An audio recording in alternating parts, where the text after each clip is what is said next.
کا واقعہ ہے تحدیث نعمت کے طور پہ اور اللہ کے کلام کی عظمت کے طور پہ سنانے لگا ہوں۔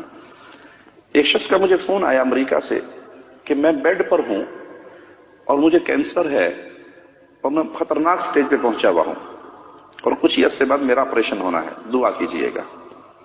میرے پاس اس کی ٹیلی فون کال بھی ریکارڈ ہے۔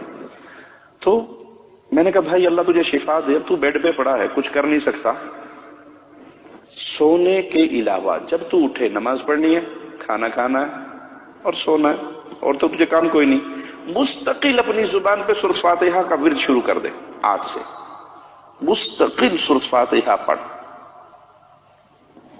جتنا تجھے ٹائم ملے، روز 10 گھنٹے پڑھ سکتا ہے، 15 گھنٹے پڑھ سکتا ہے، 12 گھنٹے پڑھ سکتا ہے۔ اس کو اپنا وظیفہ بنا، یہ تیرے لیے علاج ہے۔ رسول اللہ نے اس کو شفا کہا صلی اللہ علیہ وسلم۔ چند مہینے کے بعد اس کا مجھے یاد نہیں ہے، 2 مہینے گزرے یا 1 مہینہ گزرا، اس کی مجھے دوبارہ کال آئی، کہا شیخ آپ نے مجھے سورۃ فاتحہ کا کہا تھا، واللہ میں نے اس دن سے اپنی 24 گھنٹے کی روٹین سورۃ فاتحہ بنائی۔ جب میں بیدار ہوتا میری زبان پہ فاتحہ ہوتی، جب میرا آپریشن کا وقت آیا اور اس سے پہلے ٹیسٹ وغیرہ کرنے تھے وہ کیے، میرا مرض بالکل ختم ہو چکا تھا۔ اس کو اللہ کے نبی نے شفا کہا ہے۔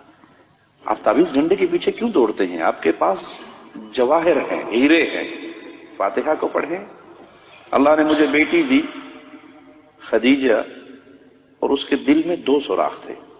یمامہ ہاسپٹل ریاض میں وہ پیدا ہوئی، تو پیدا ہوتے ہی مجھے ڈاکٹروں نے جب وزٹ کے لیے میں گیا بیٹی دیکھنے کے لیے، کہا اس کا ایمرجنسی میں فوری آپریشن کرنا ہے، بائی پاس، اس کے دل میں 2 سوراخ ہے، 1 لاکھ ریال کا خرچہ ہے۔ میں نے کہا میرے پاس تو 1 لاکھ ریال کی حیثیت نہیں ہے، میں کہاں سے اس کا آپریشن کروں گا؟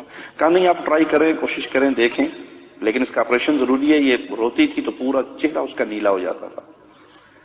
میں نے کہا ٹھیک ہے، اللہ آسانی فرمائے گا۔ میں نے بیٹی لی، گھر آ گیا، اور میں نے اللہ کی رحمت سے اسے اپنی گود میں لینا اور سورۃ فاتحہ پڑھنا۔ بعض دفعہ 2 گھنٹے، 3 گھنٹے مجھے ٹائم ملا، آدھا گھنٹہ، جتنا ٹائم ملنا، میں نے مستقل اپنی بیٹی کو گود میں لے کے صرف سورۃ فاتحہ پڑھنی۔ مجھے یاد نہیں کہ وہ 20-21 دن کے بعد دوبارہ یا مہینے کے بعد دوبارہ ہاسپٹل لے کر گیا، تو فائل اسی بچی کی تھی، ڈاکٹر چینج تھے۔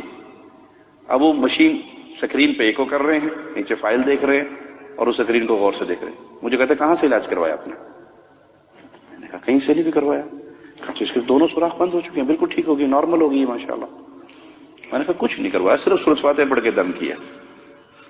ہڈیوں کے پیچھے پڑے ہوئے ہیں، کوئی دھاگوں کے پیچھے پڑا ہوا ہے، کوئی پیر کے تھوک چاٹنے تک کے پیچھے پڑے ہوئے کہ بابا تھوکی سوٹ دینا، ساڈا کم پار، بابا سوٹا مار دے، کئی بابے سوٹے والے ہیں، سوٹا مار دے، بس سوٹے سے ہمارا کام۔ اس حد تک ہمارا عقیدہ کمزور ہو گیا۔ ابن مسعود نے اپنی بیوی کے گلے میں اس دھاگے کو برداشت نہیں کیا، توڑ کر اعلان کیا ابن مسعود کا گھرانہ شرک سے پاک ہے، دھاگا باندھنے کو شرک قرار دیا۔ تو بھائی اگر کوئی تکلیف ہو، جس گھر میں سورۃ فاتحہ بقرہ پڑھی جائے شیطان بھاگ جاتا ہے، مستقل پڑھے، روزانہ پڑھے، تو جواب کیا ملے گا؟ مولوی صاحب 2.25 پارے پڑھے کون؟